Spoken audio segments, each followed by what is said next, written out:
Correction de l'exercice 7, page 93.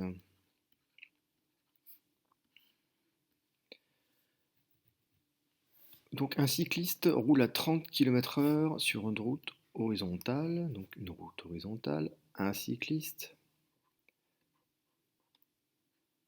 va faire un vélo, voilà. Donc roule à 30 km/h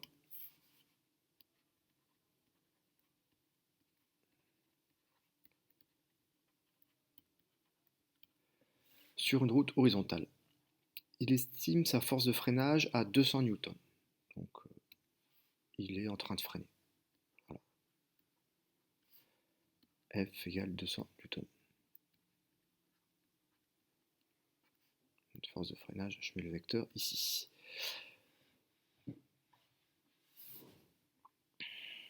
Voilà. Donc faire un bilan des forces qui s'exercent sur le cycliste et son vélo, les représenter sur un schéma sans souci d'échelle. Donc, bon, ben voilà, on a le vélo qui est ici. Il y a sonnerie du lycée. C'est pas grave. Alors, qu'est-ce qu'on a comme force en présence? Donc, à partir du centre de gravité, on a le poids. Le vélo est posé sur une route. Cette route réagit. Et on a ici donc la réaction du support R. Et la force de frottement F vers l'arrière. Voilà le bilan des forces qui s'exercent sur le cycliste et son vélo. Voilà. Énoncer le théorème de l'énergie cinétique. Donc le théorème de l'énergie cinétique, on peut l'énoncer en toutes lettres, hein, voir le cours. Le théorème de l'énergie cinétique, mathématiquement, pour moi, ça s'écrit la variation d'énergie cinétique est égale à la somme du travail de chaque force extérieure. Voilà. Donc déterminer le travail que doit fournir la force de freinage pour passer de 30 km/h à l'arrêt complet. Donc comme dans les exercices précédents, on va appliquer donc ce théorème de l'énergie cinétique et on va voir qu'il y aura des simplifications qui vont arriver. Donc le vélo va être arrêté au bout d'une certaine distance. Donc ici on a le point A, ici on a le point B. La vitesse au point A, c'est 30 km/h. La vitesse au point B, c'est 0 km/h. Alors 30 km/h, hein, on divise par 3,6, c'est égal à 8,3 mètres par seconde. Donc le delta EC ici, c'est 1 demi de mvb carré moins 1 demi de mva carré. Et 1 demi de mvb carré, cette chose-là ici, c'est égal à 0, puisque la vitesse en B est égale à 0. Donc il reste 1 demi de mva carré. Et travail des forces extérieures.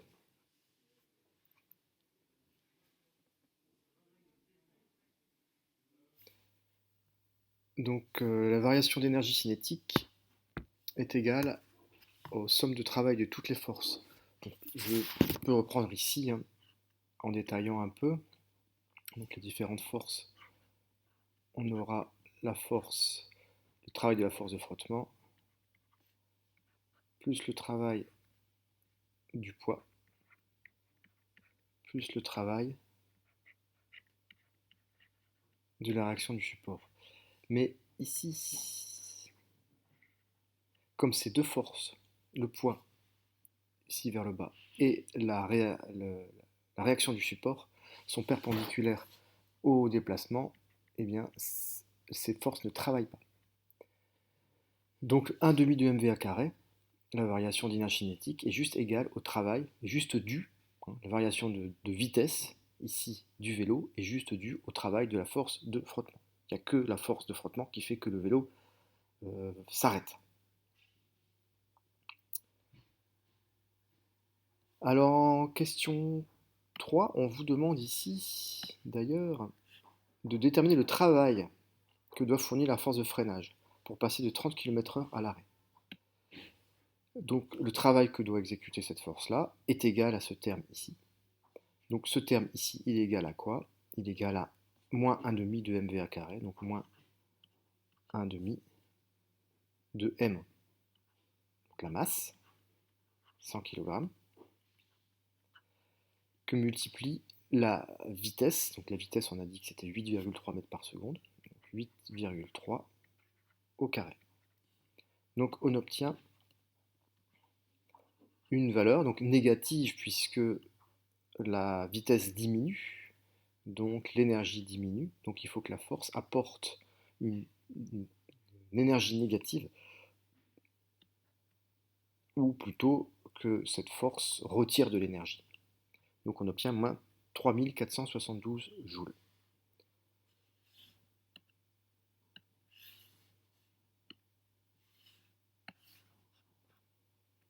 Quatrième question, on déduit la distance nécessaire pour passer de 30 km/h à l'arrêt complet dans cette situation.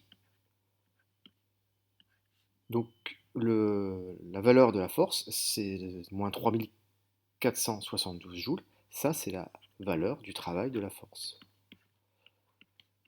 Donc cette force, c'est force fois distance, fois cosinus de l'angle. Alors, on a ici la distance AB, le vecteur AB est dans ce sens-là. La force de frottement s'oppose au déplacement et l'angle alpha est égal ici à 180 degrés.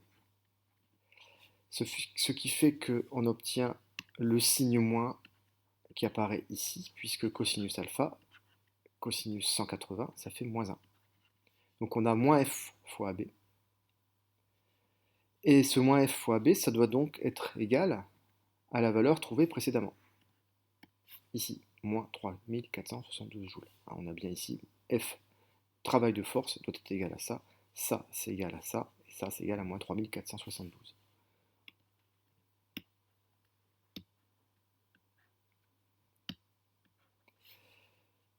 Donc, moins 3472 joules.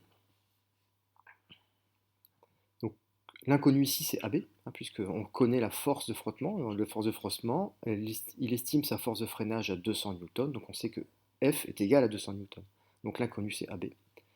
Ici, il y a un signe moins ici, donc ces deux signes vont sauter. Tout ce qui va rester, c'est que AB doit être égal à 3472 sur F, et F c'est 200, donc ça fait 3472 newtons sur 200.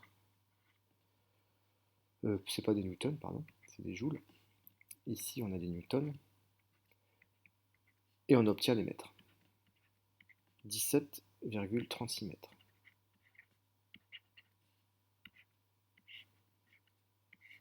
Voilà la réponse à la question. Donc un vélo qui avance à 30 km/h, de 100 kg, qui a une force de freinage de 200 N, mettra 17,36 mètres à s'arrêter.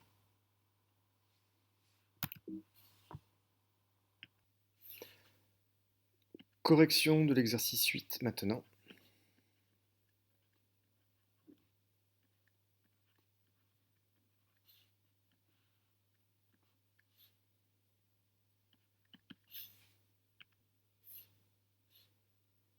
Donc on cherche à déterminer la valeur de la force de freinage à supposer constante d'une voiture. Pour cela, on mesure la distance de freinage d'une voiture passant de 130 km/h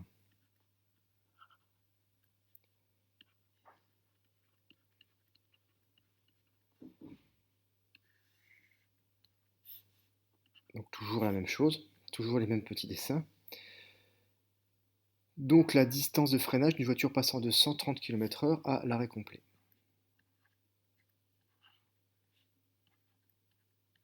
Donc VA égale 130 km/h et VB égale 0. 130 km/h, c'est égal à 36,1 mètres par seconde. Non, je rappelle qu'on divise par 3,6 pour obtenir des mètres par seconde. Et donc la distance, la norme du vecteur AB, la distance ici, c'est la distance qui va être mesurée ici plusieurs fois. On fait plusieurs essais. Voilà, 74 mètres, 80, etc.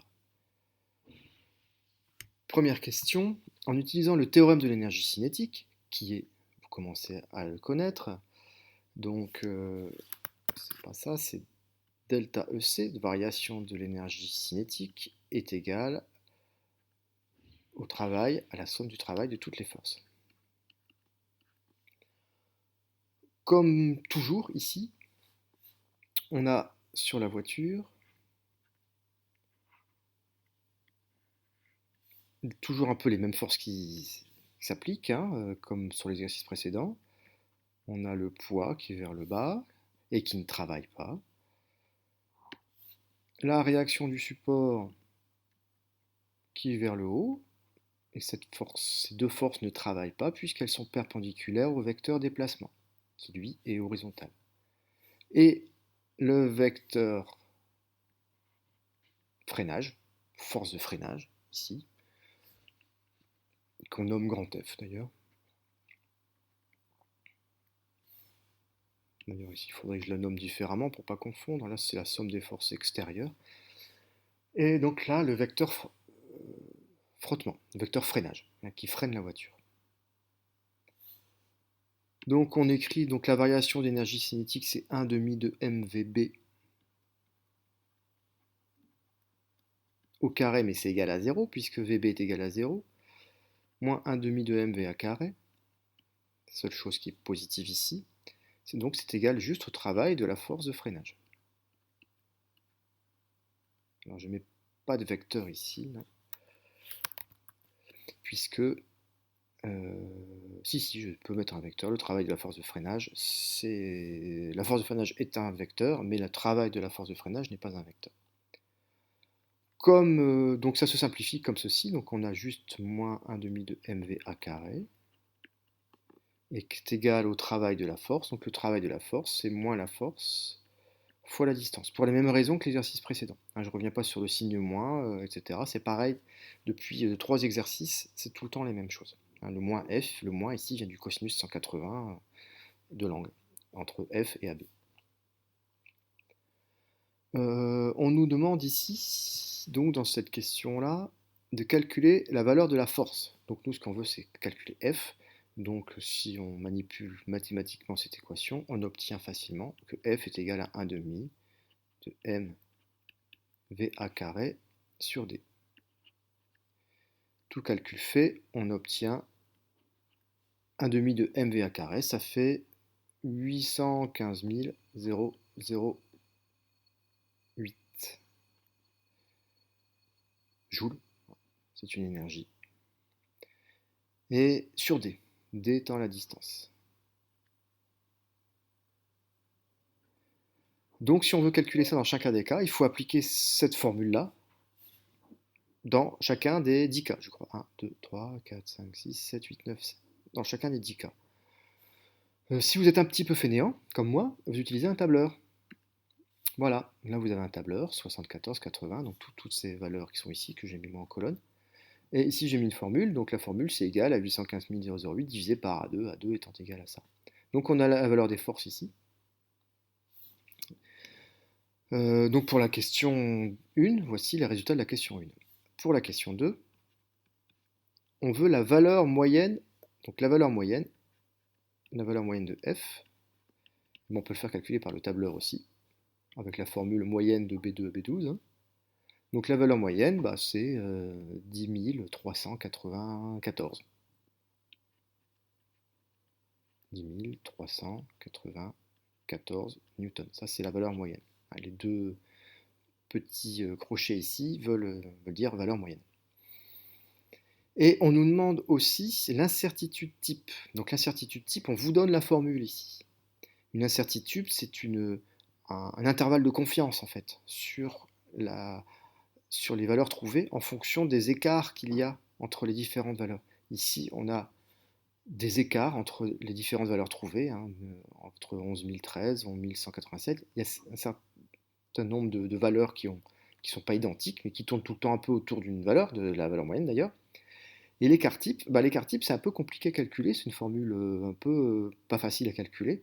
C'est plus facile à faire calculer par un tableur ou par une calculatrice en lui rentrant tout ça que de faire ça naturellement. Donc l'écart type, la formule dans LibreOffice, c'est écart type de B2, B12. Donc l'écart type, c'est 536, en gros. Donc l'écart type, c'est ce qui est noté ici, sigma expérimental. Sigma expérimental, c'est l'écart type. Et donc on aura ici l'incertitude type delta f qui sera égale à l'écart type sigma expérimental, donc 536, divisé par racine de n, avec n étant le nombre de mesures. On a 10 mesures, donc c'est sur racine de 10. Donc là, ici, c'est quelque chose qu'on n'a pas encore beaucoup traité, hein, cette notion d'incertitude. Mais globalement, il suffit d'obéir. Hein, on obéit à ce qu'il nous demande ici. Il faut juste, évidemment, savoir comment calculer un écart type sur un tableur ou sur sa calculatrice. Donc je vous laisserai regarder dans le mode d'emploi de votre calculatrice comment faire pour calculer un écart type. Hein, chacun sa calculatrice, donc je ne peux pas savoir comment votre calculatrice fonctionne. Donc on obtient ici 169 newtons. Donc ça c'est 169, je dis newtons. Donc ça c'est la valeur de l'intervalle de confiance en quelque sorte. Troisièmement, on nous demande donc d'écrire le résultat f sous la forme moyenne de f plus ou moins delta f. Eh bien, en fait, la valeur de la force de frottement qui permet de freiner la voiture, c'est 10 394 plus ou moins 169 newtons. Voilà, on se retrouve avec un intervalle de confiance dans lequel on est sûr que la force de frottement de la voiture est comprise. La fin de correction de l'exercice 8. Correction de l'exercice 9, page 93. Donc on donne dans le tableau ci-dessous la valeur de la force de frottement subie par une voiture au cours de son déplacement en fonction de la vitesse. On a les vitesses ici et les forces de frottement. Donc la force de frottement subie par la voiture dépend-elle de la vitesse? Oui, puisque la force de frottement augmente quand la vitesse augmente. Donc, oui. Elle augmente quand la vitesse augmente. Voilà ce que je me mettrai. Moi, hein.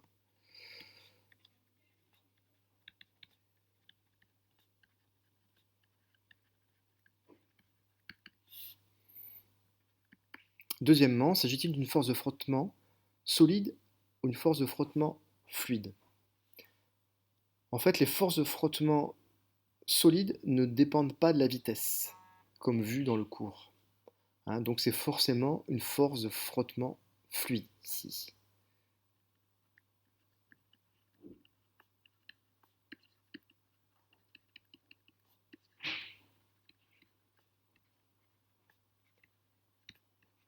Force de frottement fluide car ça dépend de la vitesse. Je marque rapidement ici. Je pourrais le dire juste à l'oral, mais bon, voilà, c'est dit. Alors, cette force de frottement est-elle proportionnelle à la vitesse ou au carré de la vitesse? On a vu aussi que les forces de frottement fluides, si jamais on n'avance pas vite, la force de frottement fluide augmente en fonction de la vitesse. Par contre, si la vitesse est plus élevée, si on n'est plus en régime laminaire, mais où il y a beaucoup de perturbations, donc la force de frottement est proportionnelle au carré de la vitesse. Alors, est-ce qu'on est proportionnel juste à la vitesse ou au carré de la vitesse? Donc si on était proportionnel à la vitesse, si on double la vitesse, on devrait juste doubler la force de frottement. Or ici, on voit qu'en doublant la vitesse, on passe de 20 à 40, eh bien la force de frottement, elle n'est pas doublée, elle passe de 10 à 40. Donc elle est multipliée par 4, alors qu'ici, c'est multiplié par 2. Est-ce que c'est proportionnel au carré de la vitesse? On peut peut-être essayer de voir. Par exemple, 20 km/h à 20 km/h. Bon, 20 km/h au carré, ça fait 400. c'est des km/h au carré, mais peu importe. 60 km/h au carré, donc c'est le tout qui est au carré. J'essaye de remettre ça ici. 60 km/h au carré, ça fait 3600. Est-ce que, si on fait une règle de proportionnalité, on sait qu'à 400 km/h au carré, on va dire, on a 10 newtons. Si on fait une règle de 3, combien on obtiendrait ici? Eh bien, on obtiendrait exactement ce qu'on a ici, on obtiendrait donc 90 newtons. Donc on a bien les mêmes choses que ce qu'il y a dans le tableau. Conclusion, f est du type k fois v carré. F est proportionnel au carré de la vitesse. Voilà, fin de correction de l'exercice 9. Voilà, merci pour votre attention.